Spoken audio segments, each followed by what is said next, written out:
बिस्मिल्लाहिर्रहमानिर्रहीम। अस्सलामु अलैकुम वरहमतुल्लाहि वबरकातुहू। उम्मीद है आप सब खैरियत से होंगे।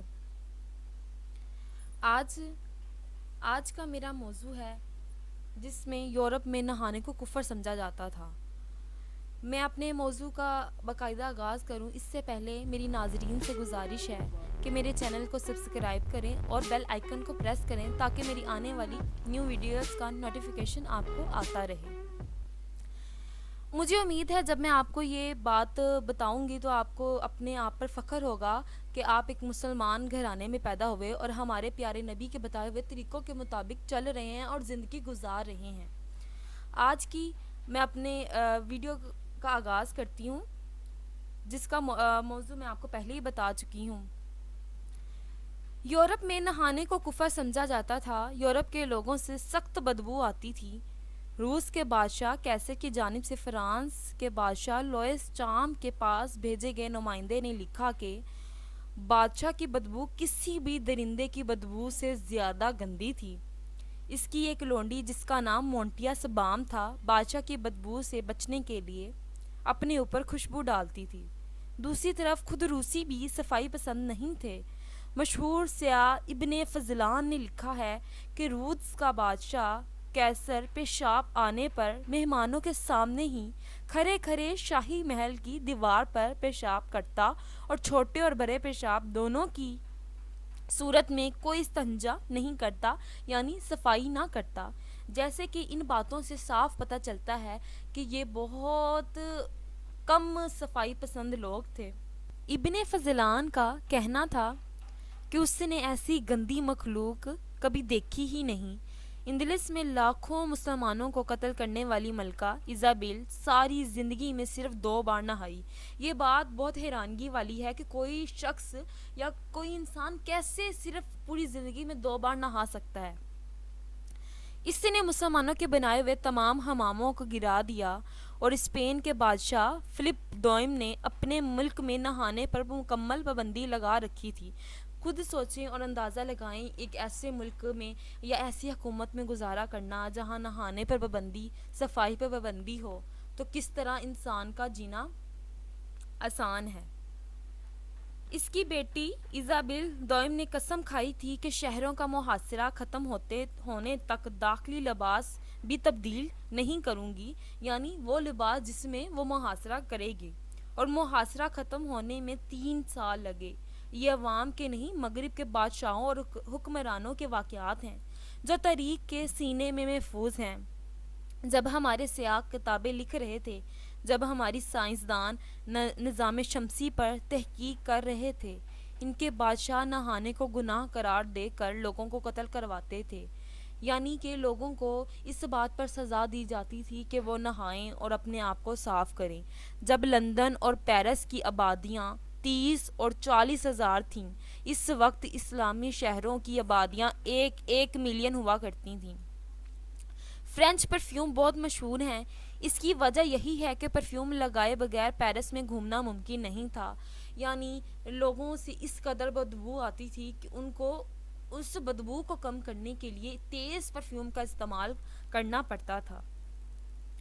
रेड इंडियंस जब अहले यूरोप से लड़ते, गुलाब के फूल अपनी नाक में ठूंस लेते थे क्योंकि अहले यूरोप की तलवार से ज़्यादा इनकी बदबू तेज़ होती थी। फ्रांसीसी मौरख दरिबार कहता है, हम यूरोप वाले मुसलमानों के मकरूस हैं। उन्होंने ही हमें सफाई और जीने का ढंग सिखाया। उन्होंने ही हमें नहाना और लिबास तब्दील करना सिखाया। जब हम नंगे धरंगे होते थे, इस वक्त वो अपने कपड़ों को ज़मर्द, याकूत और मरजान से सजाते थे। जब यूरोपी कलीसा नहाने को कुफर करार दे रहा था, इस वक्त सिर्फ कुर्तबा शहर में 300 अवामी हमाम थे। फिर वक्त पलटा और हमसे हमारी साइंस, हमारा इल्म, हमारी तरक्की के राज ले गया। यहाँ तक अभी तक आपको अंदाज़ा हो चुका होगा कि ये जितने भी इस वक्त तरक्की पजीर ममालिक हैं, ये हमेशा शुरू से अम्बिया अलैहिस्सलाम के ज़माने से हमसे पीछे ही थे। इस्लाम ने हमें जीने का असल रंग और ढंग सिखाया, लेकिन जो कि हमने गफलत से काम लिया और اپنے نبی کے بتائے ہوئے طریقوں سے پیچھے ہٹے تو سائنس نے بازی لے لی، سائنسدانوں نے، یورپین نے بازی لے لی، اور وقت بدلتے ہی انہوں نے ہم سے زیادہ ترقی کر لی. ہمیں اب ہم سے ترقی کے راز لے کر یہ ہمیں بدلے میں احساس کمتری دے دی، اور ہمیں فیشن نامی لفظ کے ساتھ بےہودگی دے دی، ہمیں ماڈرن بنانے کے نام پر بے حیائی دے دی. ہم نے ان کی دی ہوئی ہر چیز کو ویلکم کیا جس سے ہم بری طرح تباہ ہو سکتے ہیں. انہوں نے ہمیں آزادی کا نام اور ساتھ غلط تعبیریں دے دیں. ہم نے اپنے نصابوں میں بغاوت کے اصولوں کو آزادی کے اصول قرار دے کر پڑھانا شروع کر دیا. خود تو انہوں نے ہم سے ہماری ترقی کے راز لے لیے اور ہمیں پستی کے راز بتا دیے، پستی کے طریقے بتا دیے، وہ طریقے جن پر چل کر ہم کبھی تو ترقی تو نہیں کر سکتے، البتہ نیچے ضرور گر سکتے ہیں. پھر ایسا ہوا کہ ہم نے عیاشی کو کامیاب زندگی سمجھنا شروع کر دیا.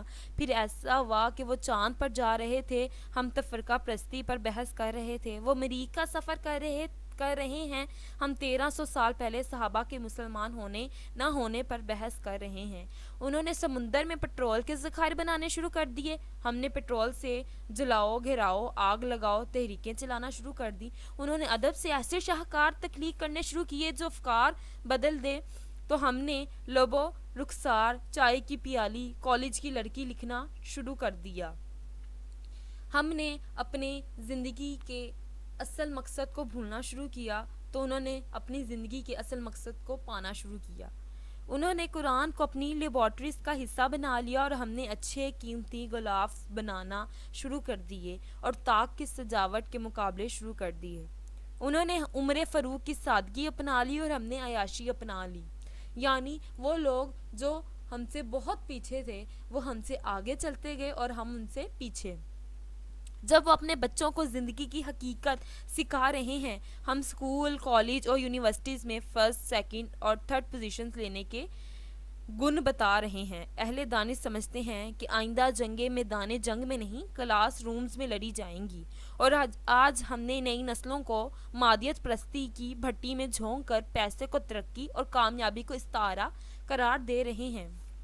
وہ اپنے بچوں کو جینا بتا رہے ہیں اور ہم ایک دوسرے سے جیتنا سکھا رہے ہیں. انہوں نے اپنی بے حیائی اور خواہشات کے سامان کو کم کر کے ویلنٹائن ڈے میں جمع کر دیا اور ہم نے اس کو منانے کے لیے روشن خیالی کا نیا نعرہ لگا دیا. جب وہ شیکسپیئر اور گوئٹے کے کلام کو الہامی روحانی کلام ثابت کرنے کی کوشش کر رہے ہیں، عین اسی وقت ہم اقبال کو مشکل قرار دے کر اپنی نسل کو تن آسان بنا رہے ہیں. یہ ہے وقت کا پلٹا جو ہمیں خدا نے نہیں دیا. خدا بھی وہی ہے، زمانہ بھی وہی ہے، مگر معیار بدل گئے ہیں. اگر کوئی مجھ سے ان حالات کی وجہ پوچھے تو میں اسے علامہ اقبال کی بارگاہ میں لے جاؤں اور کہوں شکوائے جواب شکوہ میں پڑھیں، ساری بات سمجھ آ جائے گی، نصاب کا حصہ بنا لیں، آنے والی نسلیں ضائع ہونے سے بچ جائیں گی. مجھے امید ہے کہ اس پوری میری کہانی یا چند باتوں سے آپ کو پتہ چلا ہوگا کہ جتنے بھی یہ ترقی پذیر ممالک ہیں جو اس وقت بہت زیادہ ترقی کر رہے ہیں، یہ آج سے کچھ سال پہلے کی ہم سے بہت پیچھے تھے. لیکن یہ ہم سے زیادہ ترقی کس لیے کر رہے ہیں؟ کیونکہ ہم اپنے اصل مقصد سے ہٹ کر بے حیائی اور فضول کاموں میں الجھتے جا رہے ہیں، جس سے ہم اپنے اسلام کو پیچھے چھوڑ رہے ہیں. اگر ہم اپنی ان چیزوں پر قابو کریں گے تو مجھے یقین ہے کہ ہم ترقی کی راہ پر گامزن ہو سکیں گے. میری تمام ناظرین سے گزارش ہے کہ اس طرح کی مزید انفارمیٹیو ویڈیوز کو سننے کے لیے میرے چینل کو سبسکرائب کریں اور بیل آئیکن کو پریس کریں تاکہ نئی آنے والی ویڈیوز کا نوٹیفیکیشن آپ کو ملتا رہے. بہت شکریہ. اللہ حافظ.